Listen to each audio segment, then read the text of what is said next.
Imagine arriving at a settlement after 3 years away. You expect to see familiar faces, friends, family, children running through the streets, smoke rising from chimneys. But instead, you find silence. The houses are empty. The people are gone. Not a single body remains. Not a single clue explains what happened. Only one mysterious word has been carved into a wooden post. CROATO. More than 400 years later, historians are still trying to solve the mystery. What happened to the lost colony of Roanoke? Did the settlers starve? Were they attacked? Or did they simply disappear into the wilderness forever? This is the story of America's greatest unsolved mystery. Chapter 1. England's Dream of a New World. Our story begins in the late 1500s. England was eager to compete with Spain, which had already established a powerful empire in the Americas.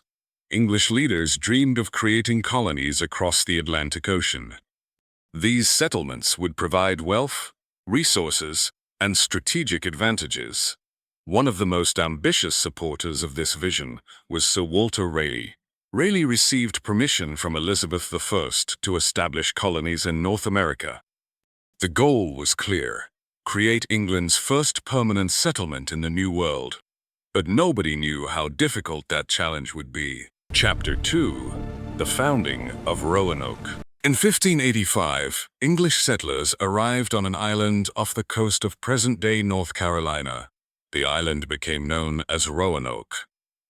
The region appeared promising: dense forests, abundant wildlife, access to waterways. But problems emerged almost immediately. The settlers were unprepared for the harsh realities of colonial life. Food shortages became common.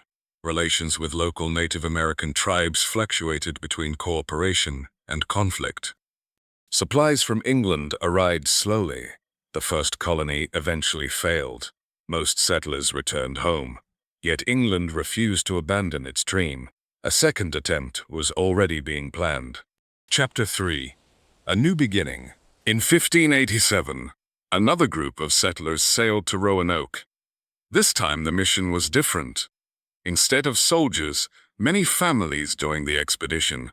Men, women, children. They intended to build a permanent community. The colony was led by John White. Among the settlers was White's daughter. Soon after arriving, she gave birth to a baby girl. Her name was Virginia Dare. She became the first English child born in the Americas. For a brief moment, the future seemed hopeful. The colony appeared ready to succeed. But trouble was already approaching. Chapter 4. Trouble in the Wilderness. Life in Roanoke proved difficult. Food supplies ran low. The settlers lacked experience. The environment was unfamiliar. Tensions with some native groups increased. The colonists depended heavily on supplies from England. Without regular support, survival would become nearly impossible. The settlers pleaded with Governor John White to return to England and gather additional resources. White reluctantly agreed. He promised to come back quickly. No one imagined how long he would be gone.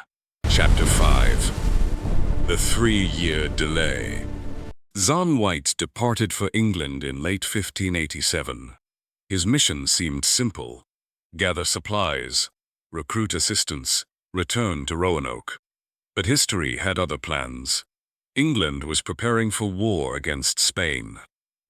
The threat of the Spanish Armada dominated national attention. Ships were needed for military defense. Travel became extremely difficult. Months turned into years.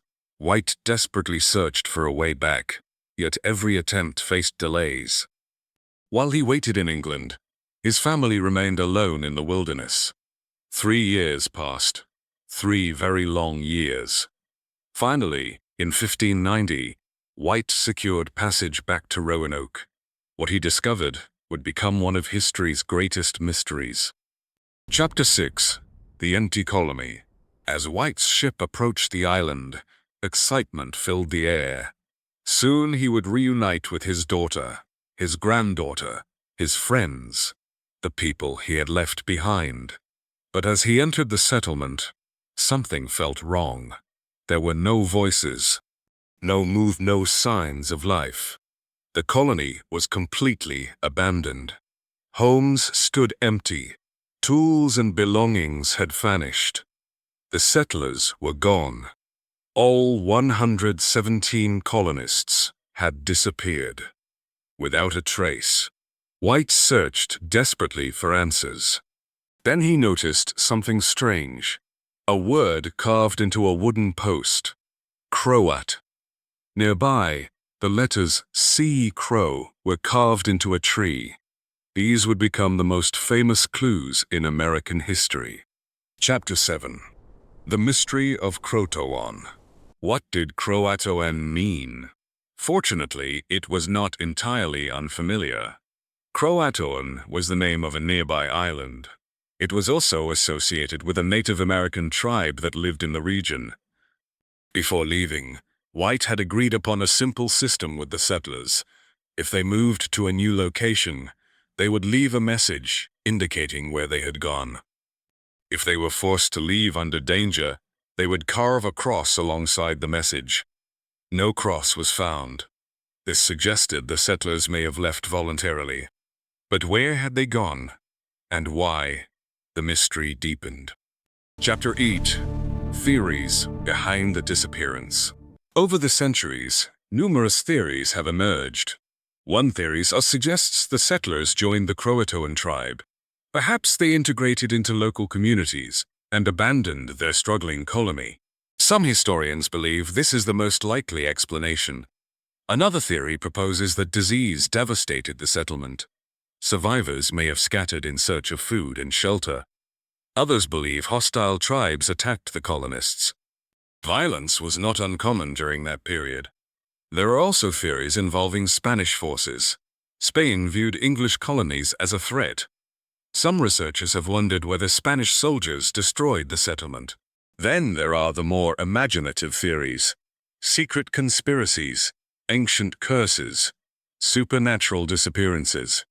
While these ideas capture public attention, historians generally focus on explanations supported by evidence. Yet, despite centuries of investigation, no theory has been proven conclusively. Chapter 9. Modern investigations. Modern technology has allowed researchers to re-examine the mystery. Archaeologists have conducted excavations throughout the region. Artifacts linked to English settlers have been discovered in areas away from Roanoke. These findings suggest at least some colonists may have relocated inland. Researchers continue studying maps, documents, and archaeological evidence. Every new discovery offers hope. Perhaps one day, the mystery will finally be solved. Yet, each answer often raises new questions. The Lost Colony refuses to give up its secrets easily. Chapter 10. What really happened? So, what is the most likely explanation? Many historians believe the settlers did not suddenly vanish. Instead, they probably adapted. Faced with starvation and isolation, they may have joined nearby native communities.